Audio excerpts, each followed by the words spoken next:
खुलुमबाय दिनै फुंबिलिनि गोदान खौराङाव फिन खेबसेयाव बयखौ बरायनानै लाग्रोबाय। दासिमनि खौरांफोरा जाबाय। गिबि खौराङाव दङ बे समाव नोंथांमोननि गेजेराव फोसावनो लादों जानो गोनां 2025 बिटिसि बिसायख'थिनि बागै। जों बयबो मिथिगौदि बिटिसिनि जानो गोनां बिसायख'थिनि खालारा फैगौ 22 सेप्तेम्बराव।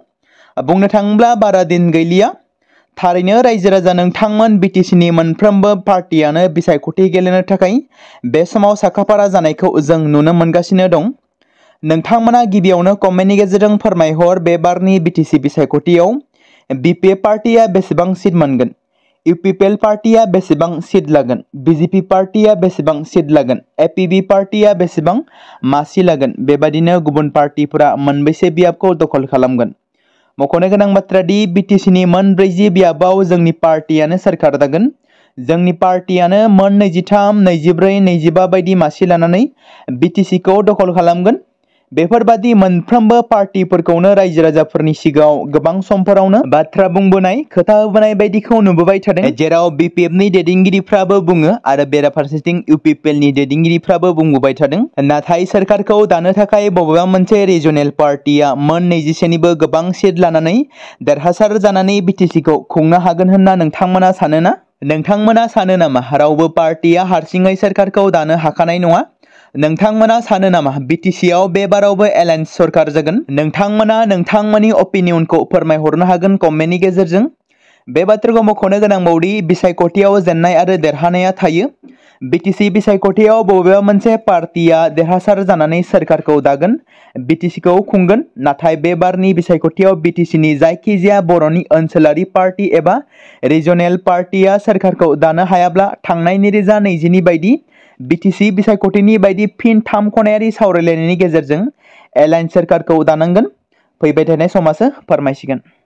नैथि खौराङाव दङ पर्बतजरा महकुमानि सिङाव थानाय बासबारियाव आदानि कम्पानिनो हा होनायनि बेरेखायै पर्बतजरानि बासबारिनि पाग्लिजरायाव खुंथाय सोरखारनि हेंथा खुद्रिसारबोनाय रायजो राजाफ्रा मैया प्रमद बर' दैदेननाय इउपिपिएल पार्टिखौ दुखु मोननानै एबा गाज्रि मोननानै बिपिएफ पार्टियाव जयनिं जादों।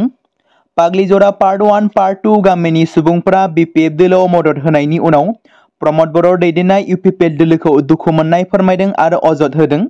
जयनिं जाफुनाय आइजोफोरा फोरमायनाय बायदिब्ला लाइमोन सेंग्रा सिख्लाफोरनो साख्रि होनो, रायजो राजाफोरनि मोजां हाबा मावनो होननाय बाथ्राफोरा बोरो? प्रमद बर'नि रावा बेनो नामा? दा जोंनि हाखौ एलटमेन्ट होनानैसो आदानि कम्पानिनो एलटमेन्ट होनानै जोंखौसो होखारनो नागिरदों? बेनो नामा बर'नि सान्थि सक्तिया? बेबादि अजद होदों सांग्रां आइजोफोरा। मख'नो गोनांदि 1 नं पर्बतजरा बियाबनि बिपिएफ दोलोनि बिजाथि सायख'जानाय मुनमुन ब्रह्मखौ पाग्लिजरा पार्ट 1, पार्ट 2 गामिनि रायजोफोरा बरायनानै लानायजों लोगोसे मेलनि गेजेरजों बिपिएफ दोलोनि बिजाथि मुनमुन ब्रह्मखौ देरहासार खालामनो हाग्रामा महिलारि दैदेननाय बिपिएफ हानजायाव लैहोर लैहोर फैनानै जयनिं जाफैनायखौ बे समाव नुनो मोन्दों। थामथि खौराङाव दङ जोबथारनायाव उदां बिजाथि महरै बिसायख'थि गेलेनो ओंखारबोनाय डक्टर सांग्रां ब्रह्मनि नमिनेशन बिलाइ गथायनायखौ जिल्ला मावख'आव एक्सेप्ट खालामनानै लायासै, जेराव रेजेक्ट खालामनानै होबाय डक्टर सांग्रां ब्रह्मनि नमिनेशनखौ।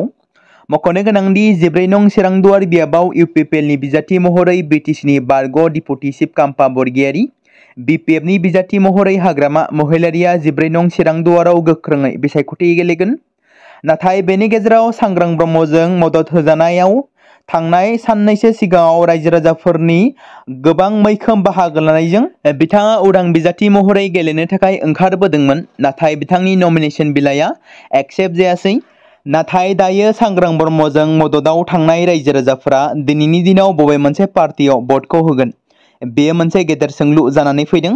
थांनाय सानखालि डक्टर सांग्रां ब्रह्मआ गावनि अफिसियेल फेसबुक पेजनि गेजेरजों मोनसे पस्ट खालामनानै होनायखौ नुनो मोन्दों, जेराव बिथाङा पस्टनि गेजेरजों लिरदों will fight till the in, game is not अभार, जोबजासे रायजोनि थाखाय नांलांगोन, नांगौबा सुप्रिम कर्टआव थांगोन। नाथाय दुखुनांथाव थांनाय सानाव बिथांनि उदां बिजाथि महरै नमिनेशन होनाया नेवसिजायो।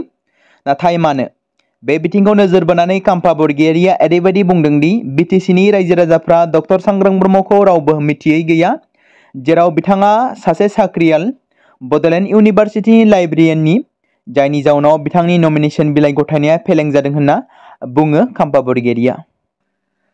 12 नं सालाकाटि बियाबाव बिजेपि दोलोनि खहा, सालाकाटि मंडल बिजेपिनि मावथिफोरा इउपिपिएल दोलोआव जयनिं जाफैदों। 12 नं सालाकाटि बियाबनि इउपिपिएल दोलोनि बिजाथि लरेन्स इस्लारिखौ फैगौ बिटिसि बिसायख'थियाव देरहासार खालामनो थाखाय बिजेपि सालाकाटि मंडल बिजेपिनि माखासे भटार्सजों लोगोसे मावथिफोरा इउपिपिएल दोलोआव जयनिं जाफैदों। बिजेपि नागारनानै इउपिपिएलआव जयनिं जाफैनाय माखासे सोद्रोमाफोरखौ बिजाथि लरेन्स इस्लारिजों लोगोसे इउपिपिएल दोलोनि दैदेनगिरिफ्रा बरायनानै लानायखौ नुनो मोन्दों। बेराफारसेथिं जयन जाफैनाय मावथिफोरा फोरमायथिनाय बायदिब्ला फैबाय थानाय बिटिसि इलेक्शनाव मोनसे राइट पार्टीखौ सायख'दों। थांनाय 19 बोसोराव बिपिएफ पार्टीनि सोरखार दैदेनबोनायाव गोबां गोरोन्थि नुबोदों, नाथाय 5 बोसोराव जों जेबो गोरोन्थि नुवाखै, जायनि थाखाय जों बिजेपि नागारनानै इउपिपिएल पार्टीआव जयनिं जाफैबाय होनना बुङो। रायजोनि थागिबिफोरनि थाखाय मोनसे मोजां खौरां। आसामनि सासे गाहाय आइजो इन्जिनियारफोरनि गेजेराव सासे मामनि बसुमतारीखौ गोदान दिल्लीनि बिगियान भवनाव बावैसो खुंजानाय मोनसे हाबाफारियाव आफादगिरि द्रौपदी मुर्मु एबा हादोरगिरिया मान बावदों।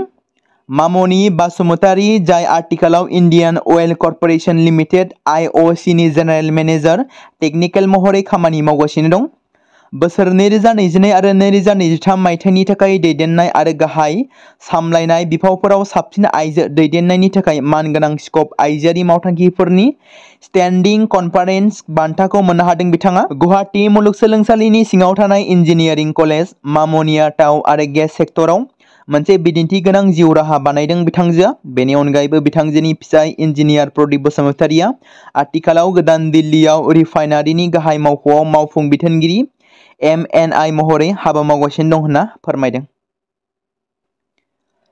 थांनाय सानखालि बिहुपुरिया पुलिसआ मोनसे अपारेशननि गेजेरजों बदादि घाट पुलिस थानानि सिङाव थानाय डगगरियानिफ्राय 8 कार्टन अरुणाचली जौजों लोगोसे 3 फालांगिरिखौ जाफुंसारै हमनो हादों। पुलिसआ माजुलिसिम जौ लाबोनाय AS07T8884 नम्बरनि गंसे आलिशान गारिखौ होबथादोंमोन। बबेखानि प्रताप मुदय मुंनि सासे पुलिस मावख'गिरिया गारिनिफ्राय बारग'नो हादोंमोनब्लाबो सासे सुबुंखौ पुलिसआ हमो। बिबानगिरि पार्थ प्रतिम गगৈ आरो गाहाय लेंथुमगिरि एबा मावख'गिरि प्रणब चन्द्र बरा आरो एलविन रंपिनि दैदेननायाव पुलिसनि मोनसे हानजाया मोनसे अपारेशन खालामनायखौ जागायदोंमोन आरो डगगरियानि दामदरकुलिनिफ्राय न'निफ्राय गारिजों लोगोसे 3 जगायग्राफोरखौ खानो हादों। हमजानाय जगायग्राफोरा डककुआकाना पुलिस थानानि सिङाव थानाय चांदीगाव गामिनि प्रसाद चान्दी, जाय 27 बोसोर बैसोनि, गकुल डले, 25 बोसोर बैसोनि, जितु चान्दी, 23 बोसोर बैसोनि होनना सिनायथि मोन्दों। मख'जाथाव दि गोबाव समनिफ्रायनो बदादि घाट पुलिस थानानि सिङाव थानाय दै लामाफोरनि गेजेरजों माजुलियाव अरुणाचली जौफोरखौ फालांगि खालामगासिनो दं होनना मिथि मोन्दों। बिटिसि बिसायख'थिया खाथिनिफ्राय खाथिसिन सफैनाय लोगो लोगो 14 नं सेरांदुवार बियाबाव आथिखालनि बिपिएफनि बिजाथि हाग्रामा महिलारी आरो इउपिपिएलनि बिजाथि खाम्फा बरगयारीनि गेजेराव दुंहाव थासारि नुनो मोन्दों। बृहस्पतिबाराव हाग्रामा महिलारीया गावनि गामि आस्राबारियाव खुंनाय मोनसे बिसायख'थि फोसावदिं मेलाव बाहागो लादोंमोन, जेराव बिथाङा बाहागो लानानै बुंदोंमोन दि खाम्फा बरगयारीखौ फेर फाथिनानै बिथाङा बुंदों आस्राबारि गामिनि 70% सुबुंफोरा 100% गेजेराव बिपिएफखौ मदद होगोन। बेराफारसेथिं प्रमद बर'आ मोनसेल' अनजिमानि मासि मोनगोन होनना बुंनायनि फिननायाव हाग्रामा महिलारीया बुङो दि बेयो सुबुंफोरनि थाखाय बाथ्रा नङा, बेयो प्रमद बर'नि बाथ्रासो। सुबुंफोरा गुबुन गुबुन बाथ्रा बुंदों। दिनैसिमबो हाग्रामानि आइजोआ गावनि आखुथायारि आखुजों गावनि समब्रा समब्रिफोर बारग'मन्त्रि चन्दन ब्रह्म आरो बारग'लेङाइ गाहाय मावफुंगिरि सोद्रोमा खाम्फा बरगयारीखौ सोंखारिबोनायखौ नुनो मोन्दों। बिबुंथि होदों, सोरबा जेखि बुङा मानो, गासै बे बाराव बिपिएफआ बिधानसभायाव बांसिन मासि मोननो थांगासिनो दं आरो सोरखार दानो थियारि जाखाबाय होननाबो बुंबावो हाग्रामा महिलारीया। रासियानि हादोरगिरि व्लादिमिर पुतिनआ इउक्रेननि थाखाय थोंजोङै मोनसे अजद दिखांदों। पुतिनआ बुंदों दि सावरायलायनायनि गेजेरजों दावहाखौ फोजोबनायनि मोनसे जाथावना दं आरो आं बे खाबुखौ नागिरो। चीन दावबायनायनि जोबनायाव पुतिनआ बुंदोंमोन दि जुदि दावहाया सावरायनायनि गेजेरजों जोबा, अब्ला आं बेखौ गोख्रोङै फोजोबनो थियारि। जोंनि थांखिया रोखा, जुदि इउक्रेनआ सावरायनायाव फैयो, अब्ला जों दावहानि सायाव एबा दावहानि फोथाराव गोहोनि गेजेरजों जेंनाखौ सुस्रांगोन। बेइजिंआव खौरां बिजोङाव बुंथिनाय बायदिब्ला पुतिनआ आं बेखौ फोथायो दि जुदि गियानखौ बाहायनाय जायो, अब्ला बे दावहाखौ फोजोबनो थाखाय मोनसे गनायजाथाव राहानि सायाव गोरोबलायनाया जाथावना जागोन। बिथाङा बेखौबो मख'दोंमोन दि आं मस्क'आव इउक्रेननि हादोरगिरि व्लादिमिर जेलेनस्कीजों लोगो हमनो थियारि नाथाय सावरायनाया मोजाङै थियारि जानांगोन आरो फिथाइ गोनां जानांगोन। बेराफारसेथिं इउक्रेननि बायजोआरि मन्थ्रिया बे साननायखौ गनायजाथाव नङा होनना नेवसिगारदों। मख'जाथाव दि जेलेन्स्किया वाशिंटन आरो इउरपनि लोगोआरि हादोरफोरखौ रासियानि हेंथायै होबथानायखौ गोरा खालामनो खावलायदोंमोन। सोलोंथाइ बिफानजों फोसावजानाय हायुङारि फसंथानारि रेंकिं फ्रेमवर्कनि बादियै रायजोआरि थामहिनबा भारतनि जौसिन 10थि रायजोआरि सोरखारि मुलुगसोलोंसालिफोरनि गेजेराव 9थि मासि जायगा आवग्रिनो हादों गुवाहाटी मुलुगसोलोंसालिया। बे जाफुंसारनाया हादोरनि गोबां रायजो मुलुगसोलोंसालिफोरजों बादायलायनाय आसाम बिथायारि फसंथाननि थाखाय मोनसे मख'जाथाव सिनायथि। सोलोंथाइ मन्थ्रि डक्टर रुनुस पेगुआ बे जाफुंसारनायखौ ससियेल मिडियानि गेजेरजों मिथिहोदों। बेखौ रायजोनि थाखाय मोनसे गोग्गानायनि बुब्लि बिथाङा बुंदों। NIRF रेंकनि बायदिब्ला कलकातायाव जादवपुर मुलुगसोलोंसालिया जौसिन मासि आवग्रिनानै दं। बेनि उनाव चेन्नाईनि आन्ना मुलुगसोलोंसालिया नैथि मासि। चन्डीगढ़ आरो पान्जाबनि मुलुगसोलोंसालिफ्रा गोजौसिन मोनथाम थाखोआव दं। रेंकिंआव गुवाहाटी मुलुगसोलोंसालिनि सिगां आन्ध्र मुलुगसोलोंसालि, विशाखापट्टनामा ब्रैथि, केराला मुलुगसोलोंसालि तिरुवनन्तपुरम बाथि, कोचिन बिगियान आरो बिरोंदामिन मुलुगसोलोंसालिया द'थि, उस्मानिया मुलुगसोलोंसालि हायद्राबाद बेयो स्निथि आरो लोगोसे काश्मीर मुलुगसोलोंसालिया 8थि मासियाव दं। बेबादिनो 10थि रायजोआरि सोरखारि मुलुगसोलोंसालिनि गेजेराव 9थि मासियाव गुवाहाटी मुलुगसोलोंसालिया जायगा आवग्रिनो हादों। गाहाय मन्थ्रि नरेन्द्र मोदीनि दैदेननायाव मिरु केबिनेटआ बुधबाराव फिसा फुंखाफोरनि जेथोगोनां खनिजफोर दिहुननो आरो बेफोर खनिजफोरनि बाहायफिननाय गोहोखौ बांहोनो थाखाय 1500 कौटि रांनि बाजेटखौ गनायथि होदों। मख'जाथाव दि बे बिथांखिया रांखान्थियारि बोसोर 2025 आरो 2026 निफ्राय लानानै रांखान्थियारि बोसोर 2030 आरो 31 सिम सोलिगोन। बे गोनांथार खनियारि बेसादफोरखौ बाहायफिननायनि थाखाय बे गोनांथार आगानखौ लानाय जादों। रांखान्थिनि मन्थ्रि बिफाननि सुलुंनि बायदिब्ला बे बिथांखिनि गुबै थांखिया लिथियाम, कबाल्ट, निकेल, मोननो थाङै बुहुमनि गुदिमुवाफोर बायदि बायदि खनियारि बेसादफोरखौ बाहायफिननानै नखरारि दिहुनथायखौ बांहोनाय, गुबुन हादोरारि फुंखाफोरनि सायाव सोनारनायखौ बाङाइ खालामनाय। बिजिरसंगिरिफ्रा अनुमान खालामदों दि बे बिथांखिया मोब्लिबारि मटर गारि, बेटारि दिहुननाय आरो गुबुन गुबुन गोदान गोहो बायदि सेक्टरफोरखौ रैखाथि होगोन। बेजों लोगोसे बे हाबाफारिया सोमखोर रांखान्थिनि थांखिफोरखौबो मावफुंनायाव गोनांथार बिफाव लागोन। थारैनो बिटिसि बिसायख'थि जोबनानै थांखांनायनि उनाव माखासे दैदेनगिरिफ्रा जोबथेसालियाव थांनांगोन नामा? माखासे बर' लिडारफोरा गोजा न'नि आलासि जाहैनांगोन नामा? मख'नो गोनांदि गोबां समफोरावनो बिटिआरनि सिएमनिफ्राय लानानै एमसिलिफोरखौ हमनांगौ होननानै रायजो राजाफोरनि गेजेराव अजद होलायनाय, अबजेक्सन खालामनाय, सावरायलायनाय जाथाय जाबोबाय थादों। बेबादिनो बिटिसिनि बारग' चिफ हाग्रामा महिलारिखौबो हमनांगौ होननानै दाबि खालामबोबाय थादों। बेबादिनो हाग्रामा महिलारिनि अनगायैबो प्रमद बर'खौबो हमनांगौ होननानै दाबि खालामबोबाय थादों। नाथाय मा जाहोनाव, मा गोरोन्थि मावनायनि जाहोनाव बिथांमोनखौ हमगोन? बेफोर सोंलुआ फैदों। नाथाय गोरोन्थि हाबा मावोब्ला दिनैनि दिनाव रावबो सिएम गोजौ थाखोनि दैदेनगिरिब्लाबो सानसे जोबथेसालियाव थांनांगोन। जुदि दाय मोनो अब्ला।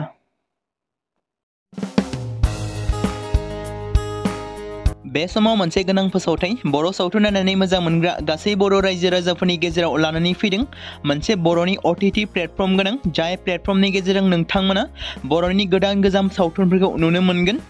थांनाय माखासे बोसोर सिगां बर'नि गेजेराव लानानै फैनाय निउबो एप बायदिनो फिन आरोबाव लानानै फैदों बर' रायजो राजाफोरनि थाखाय।